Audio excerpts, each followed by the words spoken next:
علیکم، کیسے ہیں آپ سب؟ امید کرتی ہوں کہ اللہ تعالیٰ کے فضل و کرم سے آپ سب خیر و عافیت سے ہوں گے۔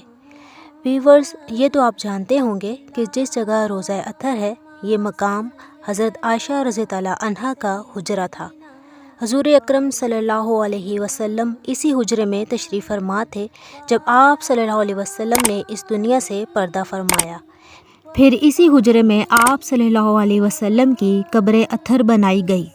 اس کے بعد حضرت ابو بکر صدیق رضی اللہ عنہ اور حضرت عمر رضی اللہ عنہ بھی رسول کریم صلی اللہ علیہ وسلم کے ساتھ اسی حجرے میں مدفون ہوئے۔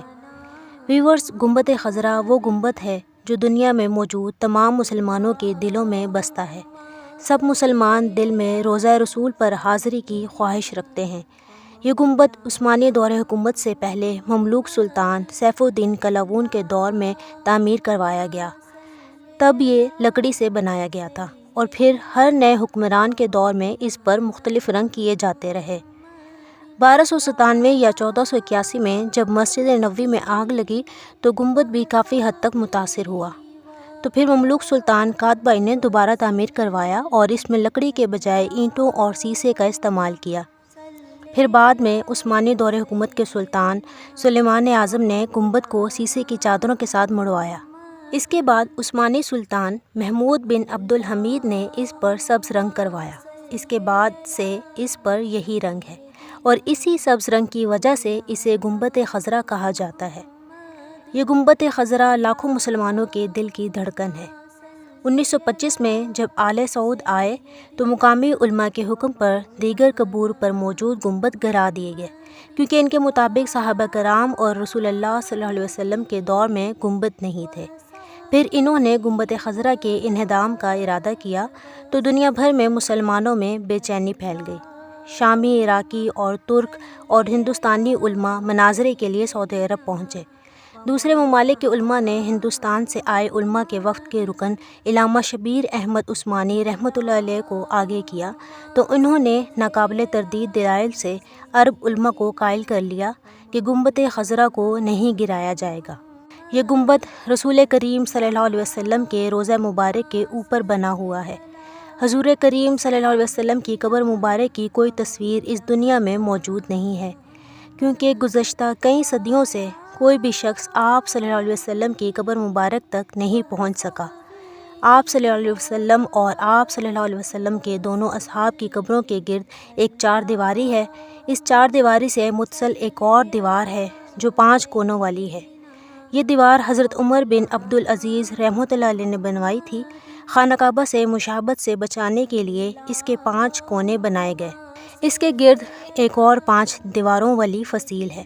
اس پر ایک بڑا پردہ ڈالا گیا ہے اور یہ تمام دیواریں بغیر دروازوں کے ہیں۔ روضہ رسول صلی اللہ علیہ وسلم پر سلام عرض کرنے والے زائرین کو سنہری جالیوں کے سوراخوں سے بس وہی پردہ نظر آتا ہے جو حجرہ شریف کی 5 دیواری پر پڑا ہوا ہے۔ اس طرح سلام پیش کرنے والے زائرین اور محبوب خدا صلی اللہ علیہ وسلم کے درمیان کل 4 دیواریں حائل ہوتی ہیں۔ ایک سنہری جالیوں والی دیوار، دوسری 5 کونوں والی دیوار، تیسری ایک اور 5 دیواری اور چوتھی وہ 4 دیواری جو کہ اصل حجرے کے اطراف ہے۔ اس 5 دیواری حجرے کے اندر سوائے 2 مواقع کے کوئی نہیں جا سکا۔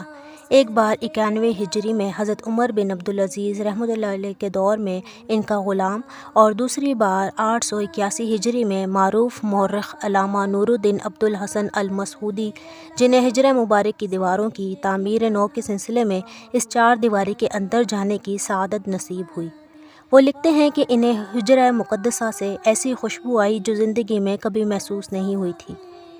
وہ لکھتے ہیں کہ قبر اطہر کے گرد جو 4 دیواری تھی وہ سیاہ پتھروں سے تعمیر کی گئی تھی اور اس کا فرش سرخ رنگ کی ریت پر مبنی تھا۔ اس دوران حجرے پر موجود چھت کو ختم کر کے اس کی جگہ ٹیک کی لکڑی کی چھت نصب کی گئی جو دیکھنے میں حجرے پر لگی مربع جالیوں کی طرح ہے۔ اس لکڑی کے اوپر ایک چھوٹا سا گنبد بھی تعمیر کیا گیا ہے جسے گنبد نور کہا جاتا ہے، جس کی اونچائی 8 میٹر ہے اور یہ گنبد خضرا کے عین اوپر ہے۔ 881 ہجری سے لے کر اب تک کوئی بھی انسان آن حضرت صلی اللہ علیہ وسلم کی قبر مبارک کی زیارت نہیں کر سکا ہے۔ گنبد خضرا کے نیچے 2 حجرے موجود ہیں، ایک حضرت عائشہ صدیقہ رضی اللہ عنہا اور دوسرا حجرہ مبارک حضرت فاطمہ الزہرا رضی اللہ عنہا کا ہے۔ حضرت فاطمہ رضی اللہ عنہا کے حجرے مبارک کے اندر محراب بھی موجود ہے۔ دونوں حجرات کی مختلف دیواریں ہیں۔ ان دیواروں سے آگے گنبد نور موجود ہے جو گنبد خضرا کے بالکل نیچے ہے۔ اس میں گنبد خضرا جیسی کھڑکی موجود ہے۔ گنبد نور کی کھڑکی کو کھولا جائے تو اس کے سامنے وہی چھت نظر آتی ہے جس کے نیچے قبر انور موجود ہے، جہاں کسی کو جانے کی اجازت نہیں۔ مسجد نبوی میں قبلہ کا رخ جنوب کی جانب ہے۔ نبی پاک صلی اللہ علیہ وسلم کا روضہ مبارک ایک بڑے کمرے میں ہے۔ اس کے اندر جانے کا دروازہ مشرقی جانب ہے، یعنی جنت البقیع کی سمت ہے۔ یہ دروازہ صرف خاص شخصیات کے لیے کھولا جاتا ہے۔ اس دروازے سے داخل ہوں تو بائیں جانب حضرت فاطمہ الزہرا رضی اللہ عنہا کی محراب ہے، جس کے پیچھے ان کی سریر یا چارپائی ہے۔ سنہری جالیوں سے نظر آنے والا سبز غلاف جس پر مختلف آیات مبارکہ لکھی گئی ہیں، یہ پردہ 1370 ہجری میں شاہ عبد العزیز آل سعود کے زمانے میں تیار کیا گیا تھا۔ بعد میں مختلف ادوار میں اسے تبدیل کیا جاتا رہا ہے۔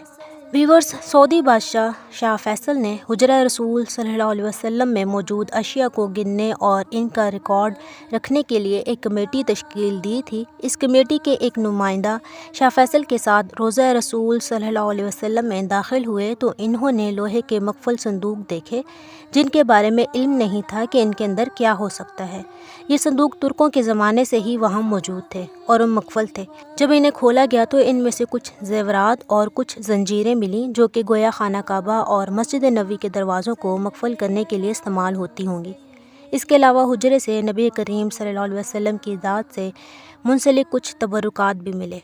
اللہ تعالیٰ سے دعا ہے کہ اللہ تعالیٰ ہمیں سنت نبوی کے مطابق زندگی گزارنے کی توفیق عطا کرے اور روضہ رسول صلی اللہ علیہ وسلم پر حاضری کی سعادت نصیب کرے اور خواب میں پیارے آقا و مولا حضرت محمد مصطفیٰ صلی اللہ علیہ وسلم کی زیارت کی سعادت نصیب کرے۔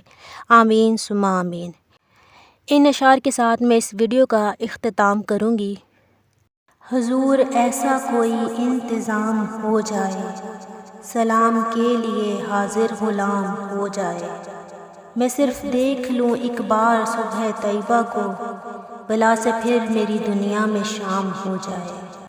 اپنا خیال رکھیے گا۔ اللہ حافظ۔